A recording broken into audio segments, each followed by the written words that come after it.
Hello नमस्कार दोस्तों, मेरा नाम है सुमित तिवारी और आप देख रहे हैं अनऑफिशियल इंडियन लीडर। मेरा काम है पक्ष और विपक्ष दोनों से सवाल पूछते रहना। अगर पक्ष अच्छा काम करता है तो कितना अच्छा काम कर रहा है, और विपक्ष अगर नाकामयाब है तो क्यों नाकामयाब है।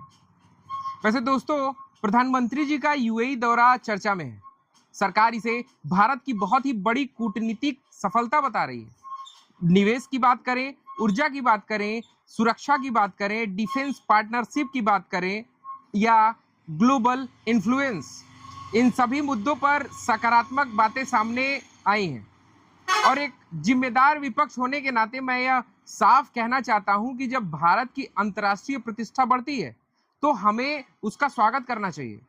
अगर दुनिया भारत को एक मजबूत साझेदार मान रही है तो यह हर भारतीय के लिए बहुत ही गर्व की बात है।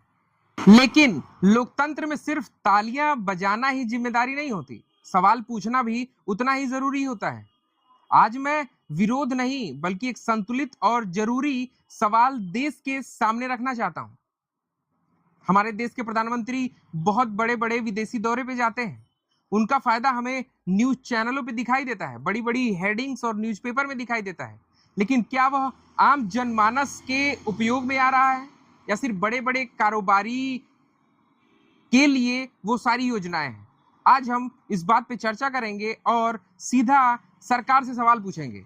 तो मेरा जो सबसे पहला सवाल है वो ये है कि जो अरबों डॉलर के निवेश की घोषणा हुई है उसका सीधा फायदा भारत के युवाओं को कब और कैसे मिलेगा?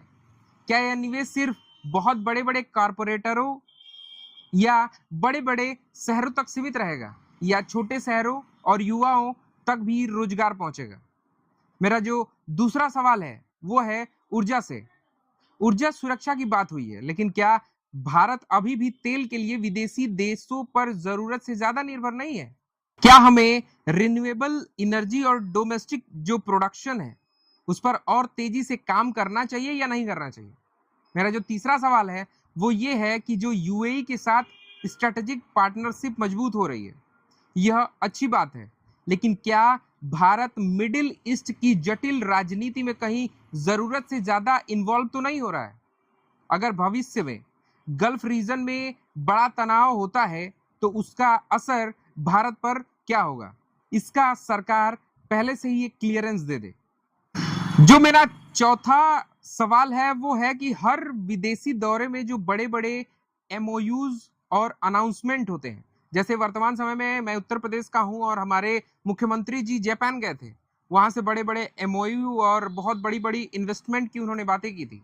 तो मैं ये जानना चाहता हूं कि जो देश की जनता है, पिछले वर्षों में हुए कितने इन्वेस्टमेंट अग्रीमेंट्स वास्तव में जमीन पर उतरे हैं, कितनी फैक्ट्रीज लगी हैं, कितने रोजगार बने हैं और कितना पैसा वास्तव में भारत आया है, या केवल ये बहुत बड़ी बड़ी टीवी की हेडिंग्स हैं और न्यूज चैनलों के लिए ये एक टीआरपी का केवल एक माध्यम है?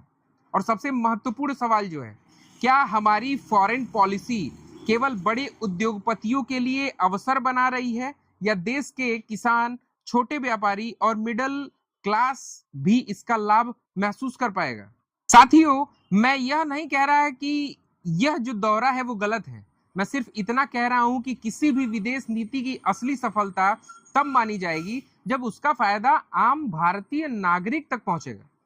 केवल उद्योगपतियों तक पहुंचेगा तो उद्योगपति और अमीर से अमीर होंगे और जो गरीब हैं वो और गरीब से गरीब ही बने रहेंगे। जो हमारा आज देश है वो सिर्फ हेडलाइन से मजबूत नहीं बनेगा। देश अगर मजबूत बनता है जब युवा को रोजगार मिलता है, किसान को सही टाइम पे दाम मिलते हैं, छोटे व्यापारी को अवसर मिलता है और आम नागरिक को लगे कि दुनिया में बढ़ती भारत की जो ताकत है उसके जीवन को भी बहुत ही ज्यादा बेहतर बना रही है।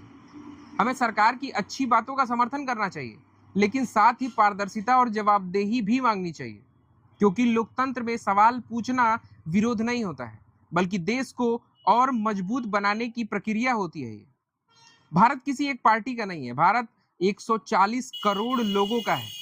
और जब विदेश नीति बने उसका केंद्र सिर्फ डिप्लोमेसी नहीं होनी चाहिए बल्कि देश का आम नागरिक भी होना चाहिए जिसको हर चीज मुहैया कराई जाए।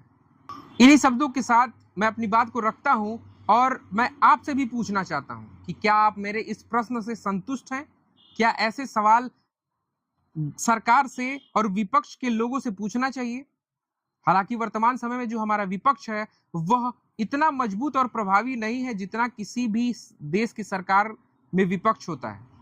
हमारा विपक्ष हमें जातिगत भेदभाव में बांटने के लिए और भी ऐसे अपने दिमाग में षड्यंत्र रचता है जिससे कि लोग बटे और हमारा वोट बैंक हो। वो मैं सत्ता और जो पक्ष विपक्ष दोनों की मैं बात कर रहा हूं। तो हम भारत देशवासियों का ये काम है कि हम मजबूती से खड़े रहें और सरकार से और विपक्ष से सवाल पूछते रहें।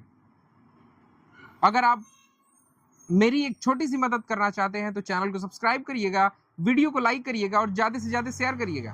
Thanks for watching. जय हिंद, जय भारत।